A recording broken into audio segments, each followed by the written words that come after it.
So, isang mapagpalang hapon po sa ating lahat. Muli ako si Miat Sebastian and welcome to our daily devotion with Pastor Russell Ocampo. And today is December 23, 2025 and our topic is all about si Jesus ba ay si God the Father. So, our concept is all about Jesus, the everlasting Father.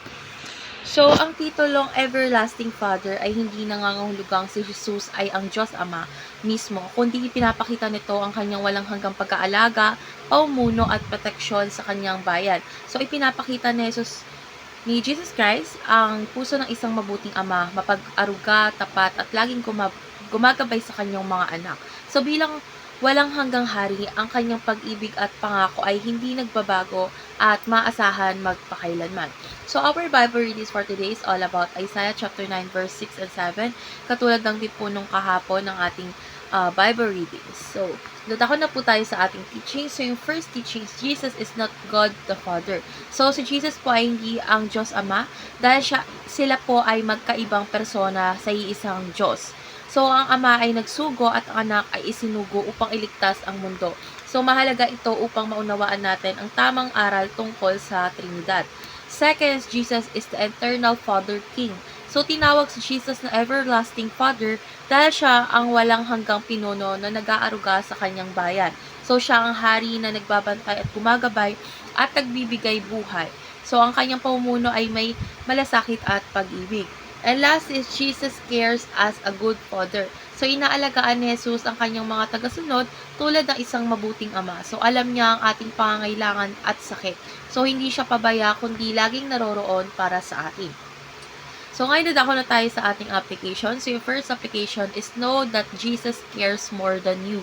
So, syempre, may mga bagay na labis nating ipinag-aalala, pero mas alam ni Jesus ang dapat mangyari. So, mas malawak ang kanyang pananaw kaysa sa atin. Kaya, maaari tayong magpahinga sa kanyang pag-aalaga.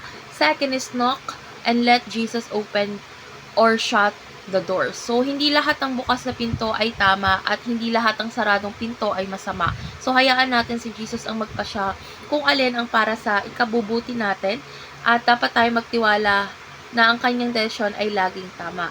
And lastly is keep trusting Jesus' fatherly rule. So, kahit hindi natin maintindihan yung sitwasyon, is dapat tayo magtiwala pa rin sa Kanya dahil ang pamumuno ni Jesus ay puno ng karunungan at pag-ibig. Sa Kanya is ligtas ang ating kinabukasan. So, ngayon dadako na tayo sa ating last part, which is our discussion. And our discussion talks about why is it important to believe that Jesus cares more than we do. So, for me po, is mahalagang maniwala tayo na mas nagmamalasakit si Jesus kaysa sa atin dahil hindi limitado ang kanyang kaalaman at pag-ibig. So, kapag alam natin na mas iniintindihan ang ating buhay, is natututo tayong magbitaw ng kontrol at magtiwala sa kanya. So, sa ganitong paraan is nababawasan ng takot at napapalitan ito ng kapayapaan habang hinahayaan natin siya ang mumuno sa bawat desisyon ng ating buhay.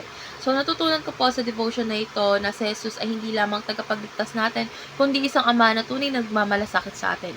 So, sa halip na umasa lang tayo sa sarili natin, is piliin nating magtiwala sa kanyang paggabay. So, araw-araw is alay natin ng buhay natin sa kanya at ang ating mga alalahanin at desisyon. So, let's pray po, Lord God. Maraming salamat po dahil ikaw ay isang mapagmahal at tapat na ama sa amin. Lord God, turuan mo kami magtiwala sa iyong pag-aalaga at higit sa sarili namin pag-unawa. Lord God, tulungan mo kami sumunod sa iyong pamumuno at mamuhay na may pananampalataya araw-araw. In Jesus' name we pray.